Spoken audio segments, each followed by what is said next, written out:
Hello everyone. Let's see if it's all working. It appears to be.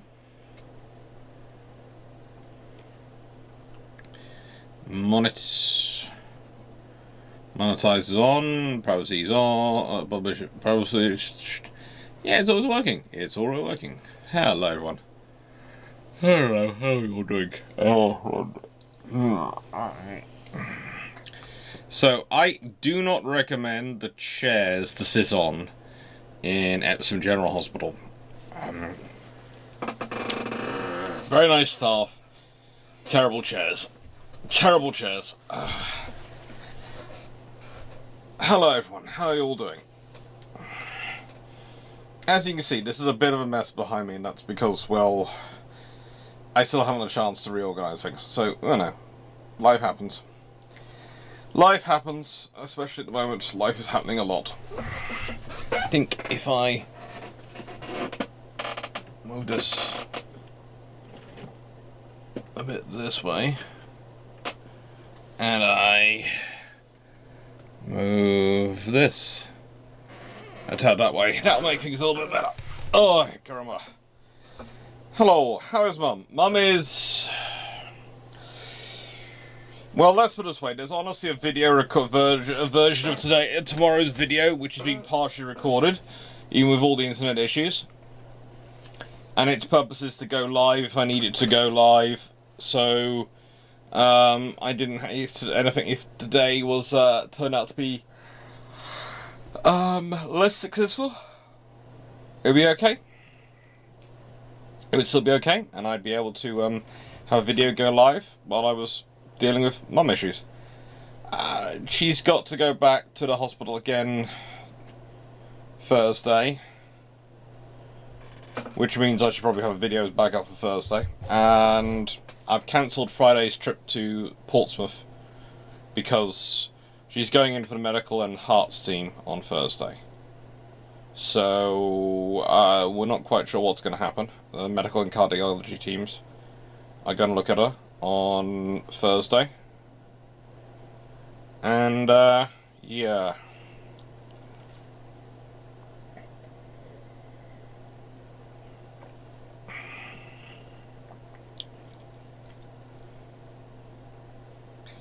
The common response tomorrow is the Tillmans.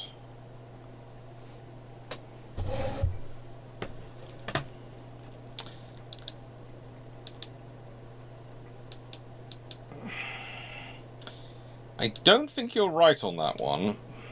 Night Security 1.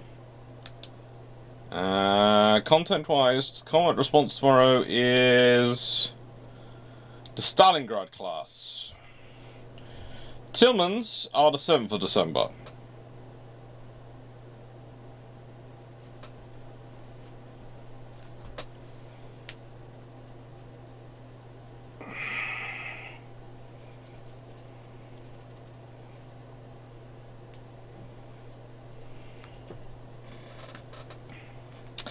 Hello, Gary. So, hello everyone, hello, and I am going to tell you two things. One, I don't want to be out for too long this evening because Mum's still, so I want to go in and check on her before she goes to sleep. And two, the internet does keep dying and has died repeatedly today. I think I've reset the hub about 6 times today. I have no idea why the internet is suddenly mucking around, but it is. It has decided to. So, hello George Newman, hello Steve Clarke, hello Peter Dawson, hello Mike Cooch, hello Leslie Mitchell, hello Wazuski, hello Carl Gasberg, hello Atris Verdun, hello Wayne, hello Colin Cameron, hello Stafford, hello Eric, hello Discary, hello Paul Amos, hello everyone. Mike Cooch, received an email saying my Patreon reward goodies had shipped. Forgotten I didn't get them. Well, yeah, that's why it's going to sound strange. My Patreon income monthly is kind of variable. This month, because the money to pay for the goodies comes from the Patreon fund as well. And what I find funny is they don't take it out a bit at a time. They take it out all in the month it's sent. But, you know, it's life. Which is quite good. It's quite good though, because that means I know there's a whole load of you getting some Christmas goodies.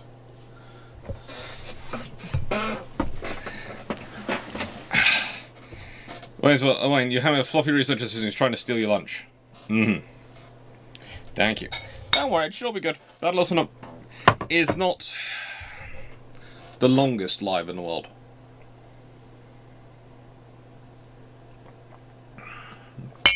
Especially if I, broadly speaking, stick to the slides which were in the recorded video.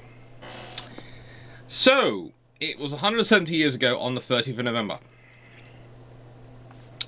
Which means it was 170 years ago and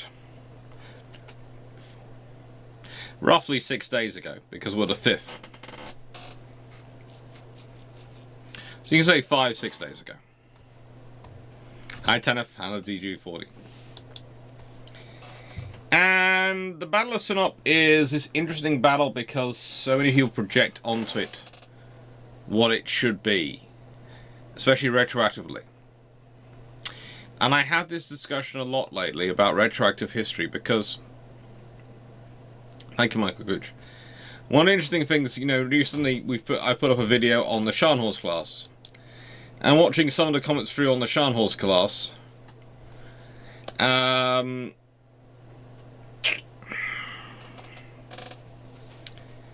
well,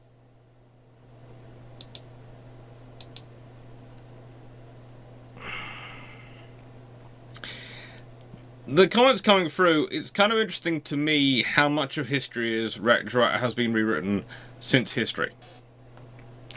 Because one of the perceptions that keeps coming through is what exactly the Scharnhorst were called by the Allies, whether they're called battlecruisers or battleships.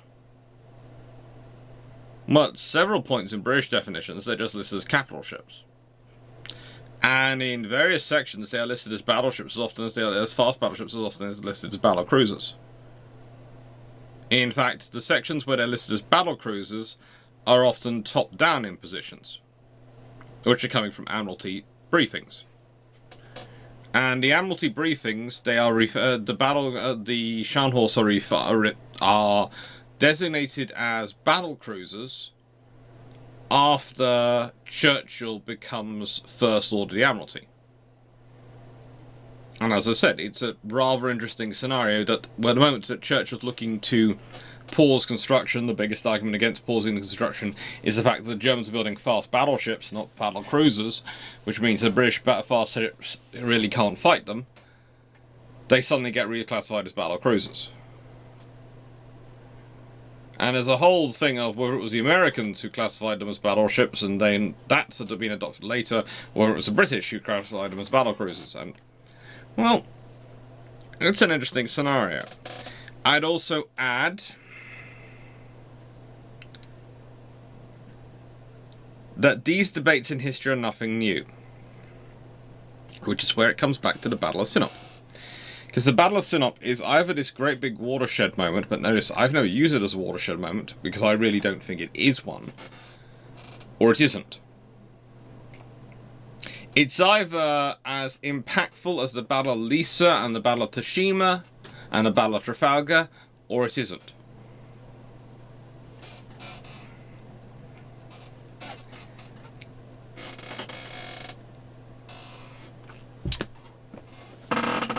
This is where you get into a trouble.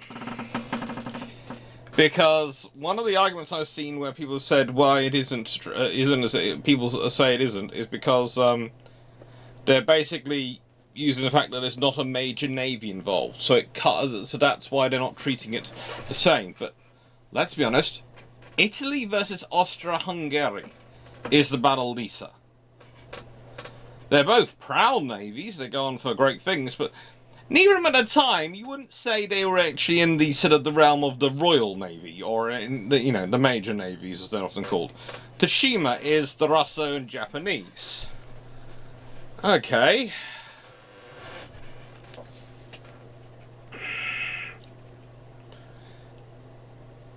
You know, that's again not the major navies of their time.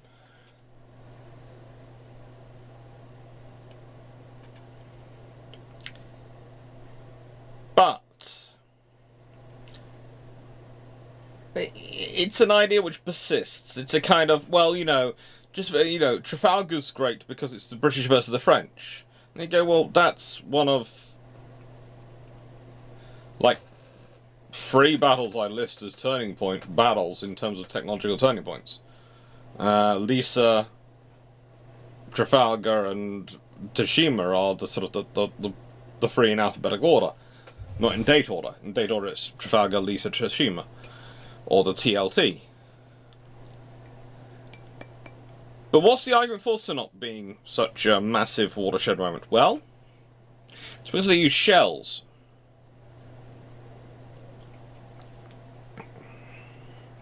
It's not so much a turning point in ship design as ship armament.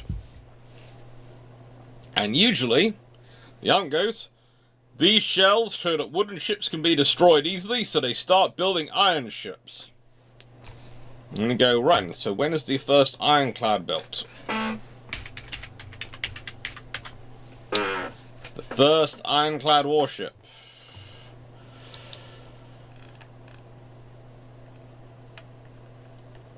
Well,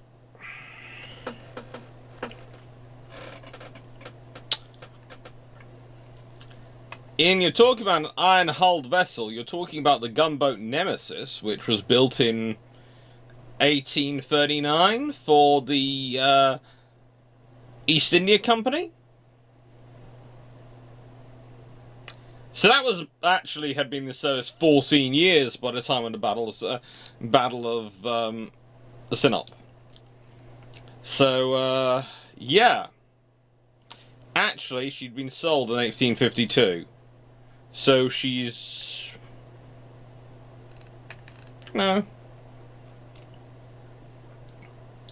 doing other things by that point already.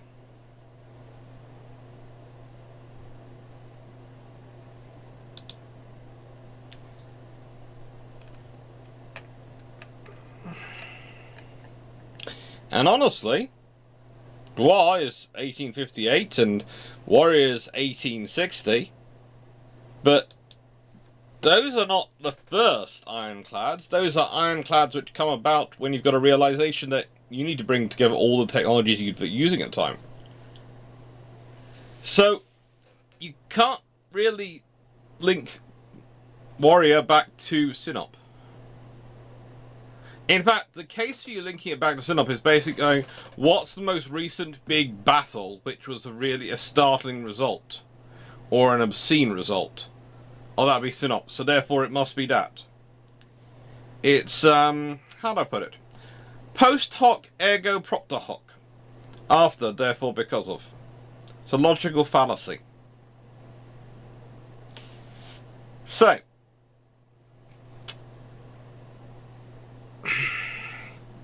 I'm answering that question from the get-go. It's just another Ottoman-Russian tangle. But it is an interesting one, because it shows some of the issues that are involved at the time.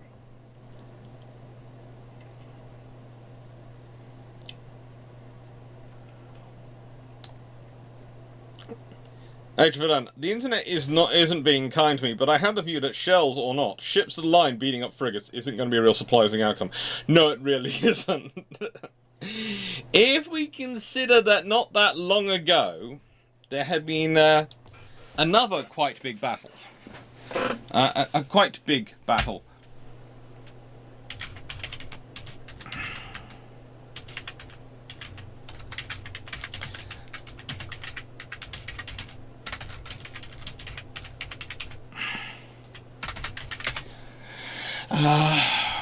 Where we sort of, well, how do I put this politely?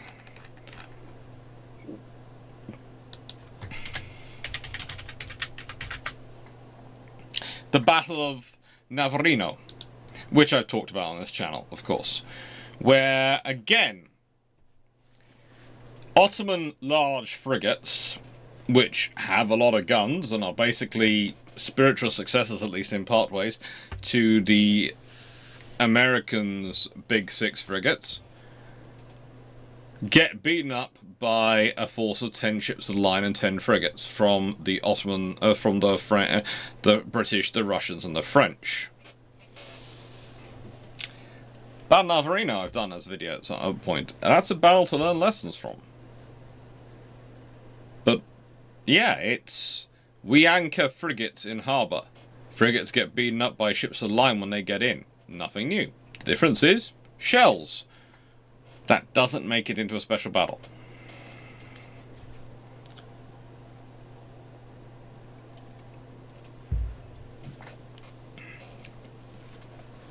Coach, wasn't early iron too brittle to be used for warships? Cannibals did really nice things, hence iron frigates need to be relegated to troop ships. Not really. What they found was they needed the iron. The iron could produce fragments when it was hit. Bits could peel off and start. Shards could come charging around into outside deck, basically hurting people. Which is why you end up with Warrior and all those ones having basically a version of compound armor with an iron skin, in effect, a thick iron skin on top of a teak membrane.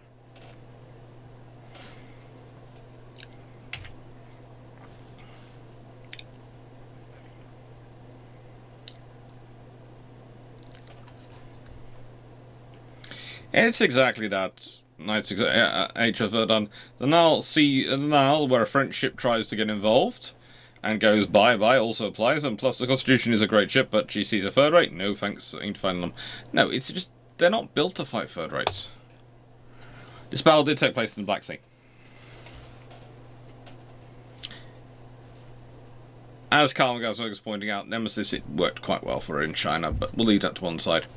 Shane's book plug. As you all know, I still haven't got them off my neighbour. I need to get them off my neighbour. I have new books. Second edition is out of this. Please do support it. I have I have hospital car parking bills to pay. No, seriously.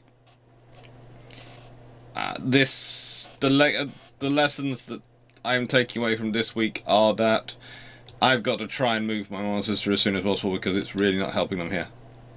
One of the things I did notice was as good and as kind and as helpful as the team were at Epsom, they were really good, was that there were a lot more people for Mum to try and get through. And I know the points of view about how, well, there's a lot more hospitals and there are bigger hospitals up here closer to London and they have more services. True. But the thing is, speed of care matters, and it's also how do I put this? My mum has certain issues when it comes to claustrophobia, which she's developed as she got older. Always fun. And doesn't like waiting in crowded places. Doesn't like being in crowded places, and really doesn't like it. And I think it was a lot easier to have her in the Cornish hospital than it was to have her in Epsom. Thank you, Leslie. Thank you, Alga.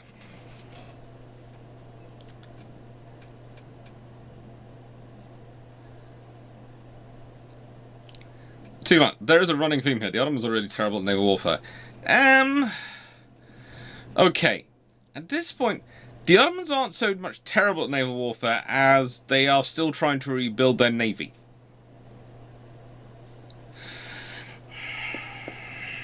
You have to remember, the Battle of Navarino was devastating.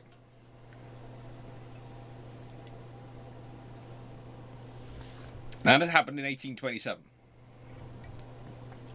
So yeah, 6 odd years previously. And that had cost them 3 ships of the line, 17 frigates, 30 corvettes, 5 schooners. Pretty much cost them all the ships involved. It also cost them 2,000 odd guns, and it cost them 4,000 killed or wounded and 4,000 captured in terms of personnel. And a lot of those people they don't get back. And that's a legacy to deal with. That's if every time you're trying to build up your navy, you lose everything, it creates a very, very hard time for you to build up your navy. So, what is another interesting thing though about the war, the Battle of Synop is the Crimean War, is it's the first time you really get a weaponizing of the modern historical method.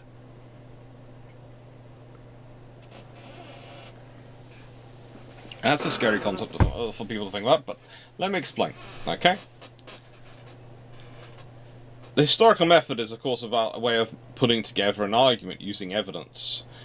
And it uses a little bit of style, a little bit of oratory. But most importantly, it's about looking at primary, secondary, tertiary sources of evidence and pulling them all together to try and get as inclusive a picture as you possibly can. I know there are people like Ridley Scott out there who will tell you that historians do nothing but just read a book and then repeat what's in it. But I would hope those people who watch this channel have realised that historians do a little bit more than that. It's more like read 20 books, read 20 books, go to their index list, go to the primary source day list, read about several hundred of those, try and put all the information together in some sort of sensible collage to try, a system to equate all the information in and put it together and try and sift through it. Probably consult with our archaeologist colleagues. In my case, when I do a lot of what is in some areas is termed forensic engineering, where I literally take things apart, and I'm taking plans and I'm working back from plans to what a ship does, etc. I will spend hours with computer models and those plans trying to make them work together and try and make them happy. And try and work out what I'm missing in them. Because there's always something I'm missing. That's a methodology which tends to produce very solid arguments. You can, however, weaponize that methodology if you are of such an inclination. And this is what has happened.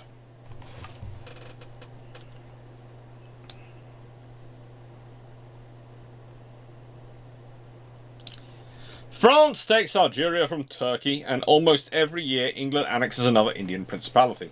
None of this disturbs the balance of power. But when Russia occupies Moldavia and Wallachia, albeit only temporarily, that disturbs the balance of power. France occupies Rome and stays there several years during peacetime. That is nothing. But Russia only thinks of occupying Constantinople, and the peace of Europe is threatened. The English declare war on the Chinese, who have, it seems, offended them. No one has the right to intervene, but Russia is obliged to ask Europe for permission if it quarrels with its neighbour. England threatens Greece to support the false claims of a miserable Jew and burns its fleet. That is a lawful action. But Russia demands a treaty to protect millions of Christians, and that is deemed to strengthen its position in the East at the expense of the balance of power. We can expect nothing from the West but blind hatred and malice. Now, there is a small issue here for Russia, and I'm going to explain this one. They're not the big power. They really aren't at this point. There's also some certain issues. For starters, the sheer amounts of silver which China was demanding at the time of the Opium Wars in payment for things was actually starting to create a world imbalance and world shortage of silver. I.e., no one was annoyed when the British beat them up. Basically, the Opium Wars happened because the British are looking for another good to sell the Chinese other than having to give them silver. The only thing they've been importing, because they've been stopping the import of anything else, has been opium, which has been imported legally. So the British go, right then, you want opium? We're going to give you opium. And then when they try and go, well, we don't actually want opium, the British go, right then, we're fighting a war over this one because, frankly, you won't take anything else. You'll either take silver or opium.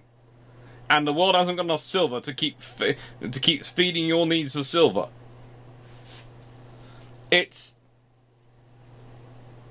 And this is the thing is, it's terrible because the British are basically beating up the Chinese in order to trade with them, sell them goods to make a profit.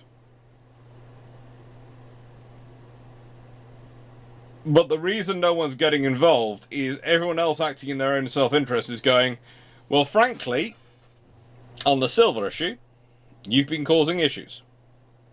You can say every country's allowed to run themselves, but everyone wanted to trade as well. And China was a huge untapped market.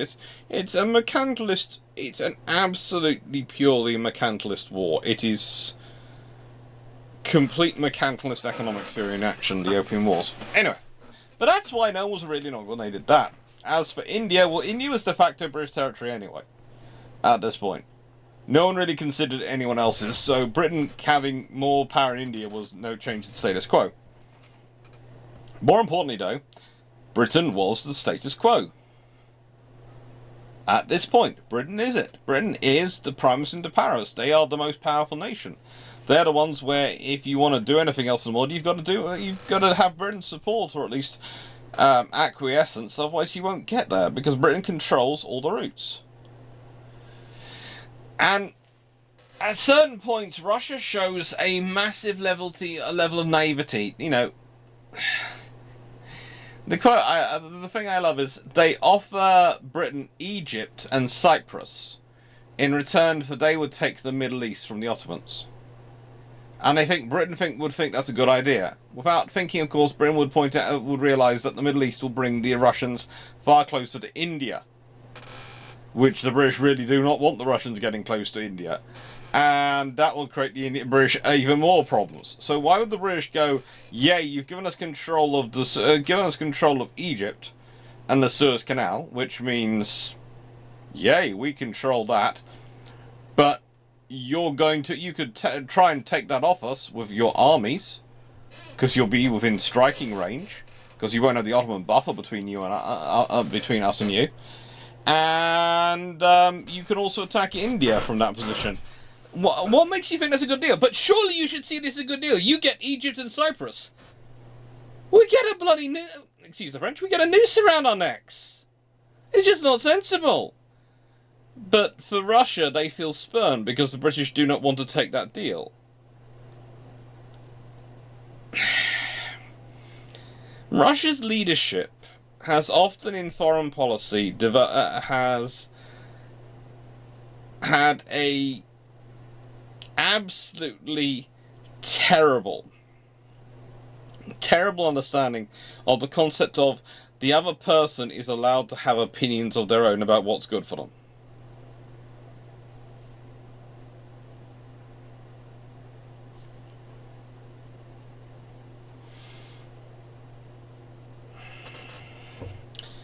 Now, after 1848, 1849, as a Hungary, I would say Russia was a great land power by the time. Not really. They certainly have capabilities, and when they're mobilized and doing well. But they do have logistical issues, and frankly, their land power has limited scope. And that can be seen in the course of this war, because actually at certain points, the Ottomans are actually on the offensive and are actually beating the Russians.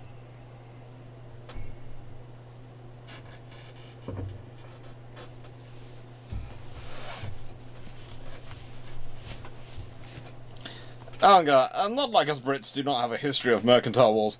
India being an example. I mean, the East India Company is literally the poster child for evil corporations. Oh, no, not.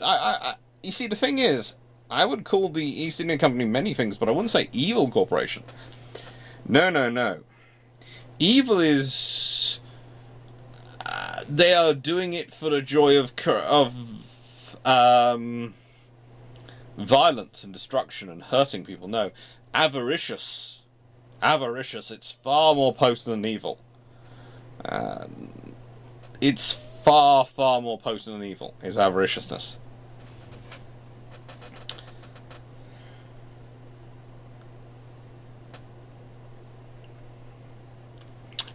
So, when the Crimean War breaks out, when the Russians start attacking the Turks, first things first, they find that the Ottomans do not keep necessarily to the neat areas which they're supposed to. And secondly, when they start to win, they get in real trouble. Because For Britain and France, France likes Russia as an ally as long as they're weak. If Russia becomes independently strong, then that's terrible for France. Britain doesn't like the concept of Russia having access to the Mediterranean whenever they want. They like the various treaties which restrain London, which restrain Russia, i.e. the Treaty of London, etc. Because they make it one less problem for Britain to deal with in terms of wars versus France. They fought them when they had Spain as an ally. They'd rather not fight them with Russia as an ally. But interesting enough, the war at sea starts off honestly doing quite well for the Ottomans. They're able to move supplies backwards and forwards, and that's actually what is happening when they get caught. They have some problems when it comes to activating their ships line and their larger ships. The years of mistreatment, the years of bad maintenance, the years of bad training means that you really can't do it as well as you would like. So the frigates are going to be the backbone of the force.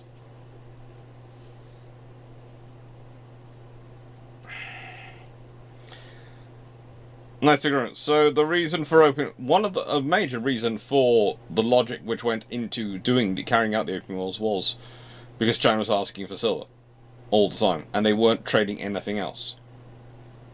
It wasn't you weren't able to trade goods with them, i.e. we will sell you this, and then we will buy that off you. It was a case of the Chinese would go, we will sell you this, you must give us silver. We will sell you this, you will give us silver. And that was causing a problem. Because there wasn't enough silver to go around, basically. It was causing issues with all the other economies.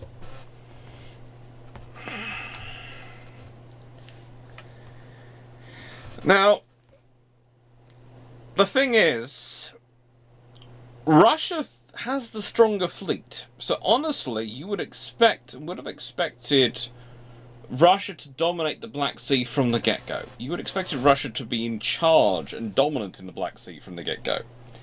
And they're not. One of the interesting things that happens is the Battle of Synop starts off really with a small blockade. And for quite a while it's such a pitiful blockade in terms of numbers that the commander of the Ottoman forces doesn't think it's really serious.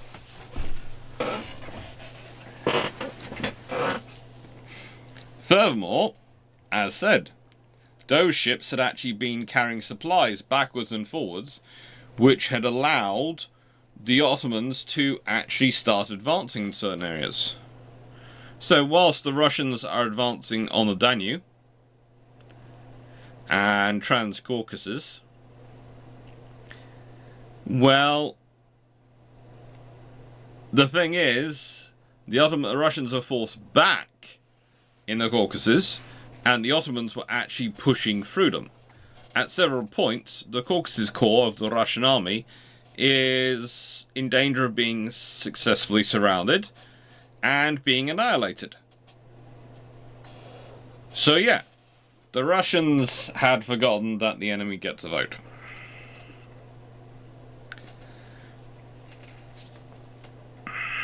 Now, the big problem was that whilst they've been supplying forces, establish the supply corridor to the army in Georgia, sending supplies backwards and forwards in frigates, steamers and transports. Sinop is about halfway between the two, really, between Constantinople and Georgia. And it's directly south of Crimea. It's a nice port, and it's a fairly decently defended port. But it's not really a port you want to find your whole fleet in, outnumbered and outgunned. You just don't.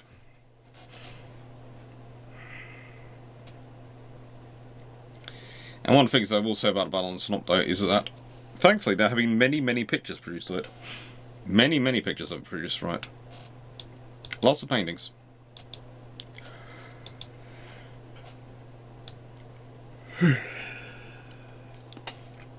Sorry, as I was yawning, I thought I'd expand that. So, the Russian commanders at the battle, well, there are two of them. There is Admiral Pavel Stepanovich Nakhimov and Vice Admiral Fyodor Mikhailovich Novolisky. Now, I will say this. Pavel is far easier to find information out about than Fyodor. Why? Well, if I'm being honest, it's because Fyodor, as much as stuff as he does, as hard as he works, doesn't die in service. He doesn't have that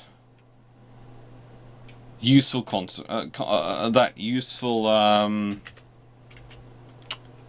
do I put this, quality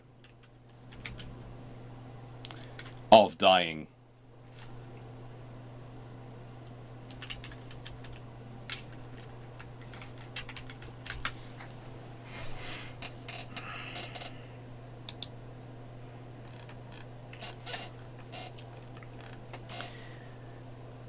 It's always preferred if they do.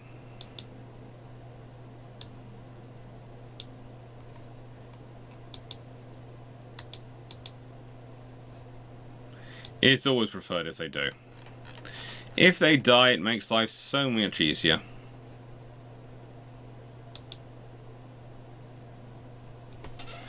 But he didn't.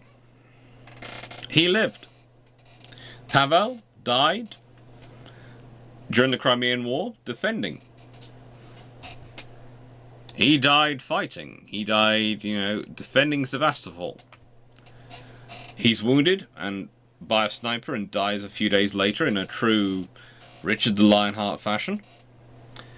And in 1947, there's a film made of him called Admiral Nakhimov by the Soviets. So yeah, that shows his status.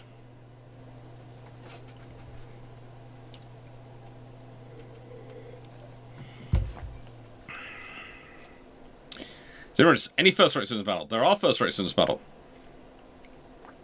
There are also third rates in the battle.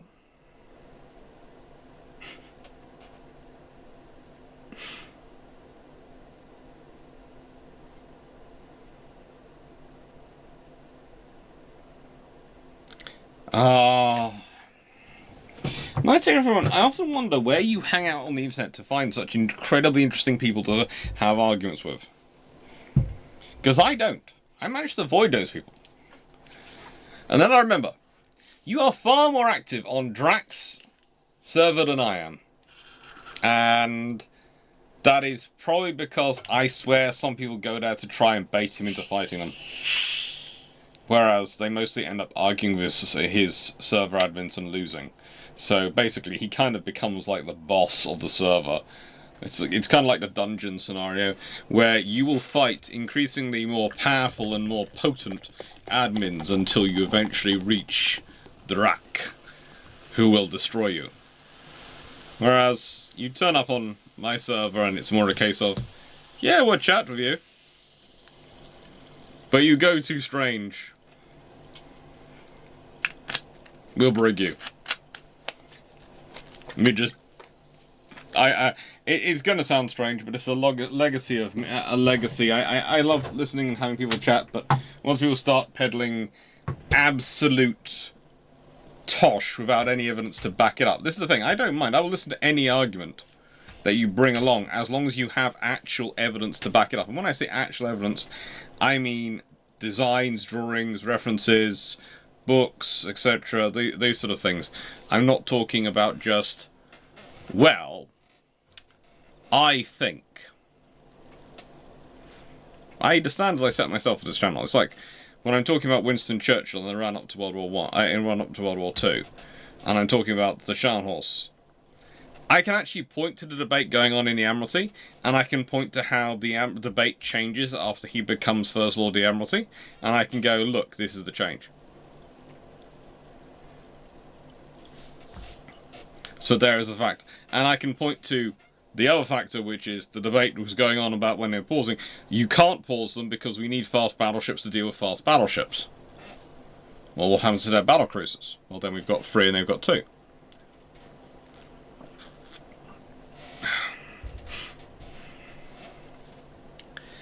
And in the case of this era, what have they got going on? Well, actually, quite a lot of stuff.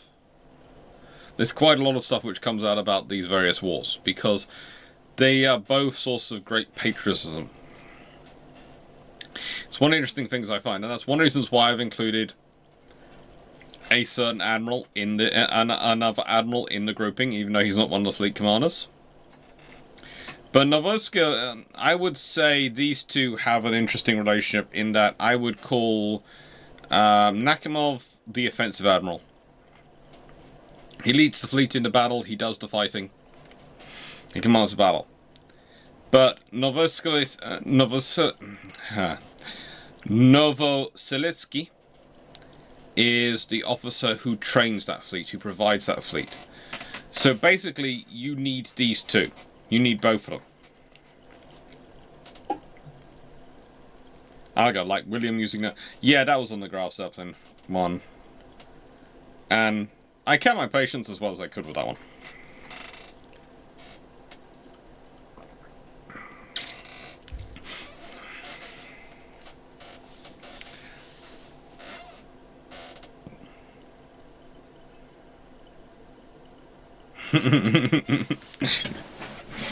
Yeah.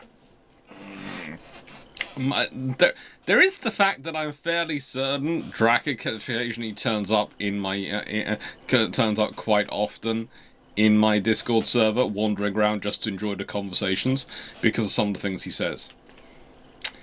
So the entire ship-shape crew have a habit of turning up in that server.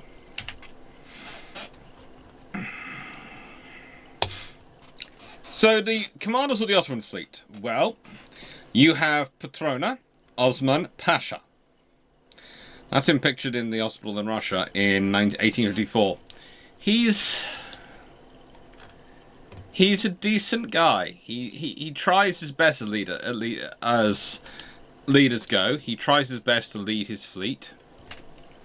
He started his career in the Egyptian Navy, as so many of the Ottoman fleet commanders had done. He had been commander of a brig at about Navarino, and then an Egyptian frigate from 1830 onwards. During the Egyptian-Ottoman War, he joined the Ottoman Navy, commanding a ship of the line in the bombardment of Sinop in 1840. And it was from that that he became a Vice Admiral of Petrona. One interesting thing is, after he returns from prison, the Petrona rank is abolished, but he remains a member of the Admiralty. Now, interesting enough, I've got another officer there who he is not at the battle. He's not, so why am I listing him? Why am I listing this random Adolphus Slade? Well, for starters, you want to look up Adolphus Slade. You really do. I know. That picture is pure dandy. I know everything. I can imagine it all. But he entered the Royal Navy in 1815. He was made a lieutenant in 1827, a commander in 1841, a captain in 1849. And he serves as the admiral in the Turkish Navy with the title of Pasha from 1849 to 1866, including the Crimean War, where his flagship was a 72-gun frigate. Now, in 1858, he's awarded a KCB. This is while he's still in service with the Turkish. And in 1866, he's made a Rear Admiral in the Royal Navy. In 1867, he's a retired Rear Admiral. 1873, he's a retired Vice Admiral. He writes books. He does all sorts of things. Anyway, here is the point about him.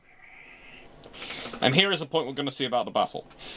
He has been put in charge of the Ottoman Navy to rebuild it. He knows exactly its level. When Osman Pasha is making requests for ships of the line to come and reinforce him, The great quote that goes out is that it was the British ambassador who advised against it, who said don't deploy ships of the line to Sinop. Don't deploy them. Now, the interesting thing is, could they have actually deployed any ships of the line? No. Because they weren't yet in the condition to be able to be deployed. They just weren't stood up. There's a reason why his flagship is a 72-gun frigate, not a ship of the line. You know it?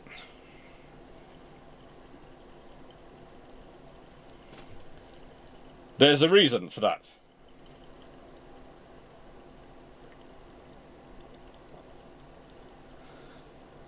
And that reason is broadly, they're not available. They're just not in a good enough condition. But if he admits that, if he says that publicly, it's going to look bad for him. And he's halfway through his modernization when this happens. Think about this. He is made the head of the Turkish Navy in 1849. He's been in post for roughly 4 years by the time war breaks out. He's just about making headway. And the Sultan can't deny him. The Sultan can't deny it because this is a military commander in the field, one of his most senior commanders, requesting support. If he denies him, that will cause all sorts of ructions and issues, especially as they are still rebuilding themselves post the Ottoman-Egyptian War, let alone the Greek War that they were having not that long ago. So, what do you do? What do you do? Well, step in the person who's going to know the most about what is going on in terms of the Ottoman fleet. The British ambassador. Why is he going to know that all? Because pretty much Vice Admiral Adolphus Slade there will be informing him almost immediately of his decision-making process and the issues of the fleet. In which case, there is no one better informed to go to make a public statement saying they should not deploy ships of the line, for whatever reason, and that becomes a great cover story. So, it's a great piece of diplomacy. Now, a frigate with 72 guns is a big two-decker. It's a big ship, but it's still a frigate. It's not a ship of the line. It's not built like a ship of the line.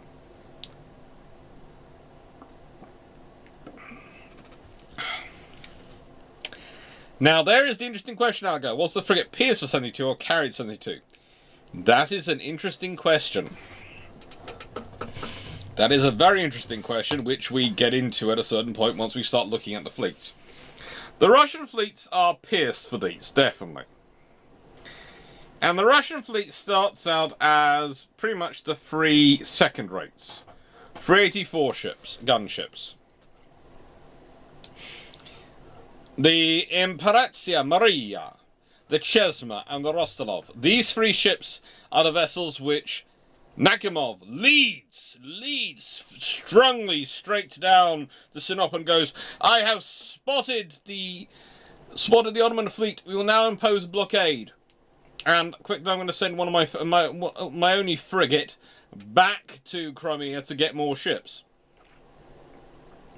Veliki Knyaz Konstantin, Trisavetalia, and Parisa are the ones which come and join him.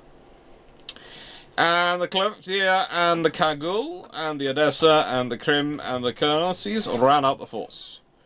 You have got 2 steamers. You have got 2 frigates. Well, 3 steamers, I suppose, if you count the Kernasys.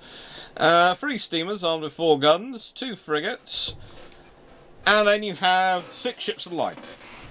3 of which are 84s, and 3 are 120 guns.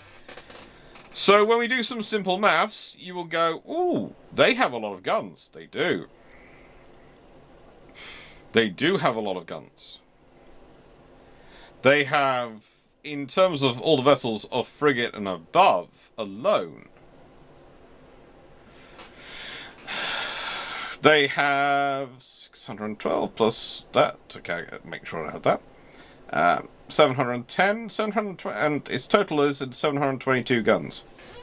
I know, I had that written down, but I also wanted to check the maths as I go. The entire force is 722 guns. That's a large fleet. That's a lot of guns, a lot of firepower. And the ships are well built. This is the Russian Navy of the...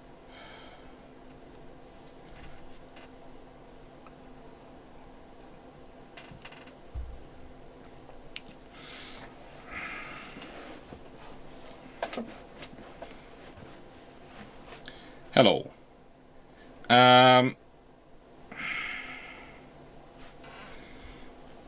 Right then. So, is that working again? Da da da da. Live chat.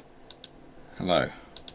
So, as you noticed, the internet just went down for me, which I still don't know why the internet is now not working properly out here. I'm going to have to have a conversation with our hub. But, more than that, I'm just going to be frank on it. My mum was feeling sick, and I think we're gonna have to take her to the A&E again, because it's never a good sign when you're on the medication she's on if you're feeling sick. So that phone call literally came through while the video was off. So I'm going to go, sorry, I will continue this. This will be a part 1 and there'll be a part 2, but we've just gone to the Russian fleet. Apologies, I'm very sorry about this, but I'm going to go. Thank you very much, everyone. Thank you very much, everyone, for watching. Thank you, Draconode. Thank you, Atlas Ford. Thank you, everyone. Leslie Mitchell, Hero Hughes, Steve Richards, Jack Ray. Thank you, everyone. And apologies. Apologies to everyone. I was hoping to do do a Discord chat as well and everything this evening, but I'm going to go. Thank you, everyone. Take care, and sorry.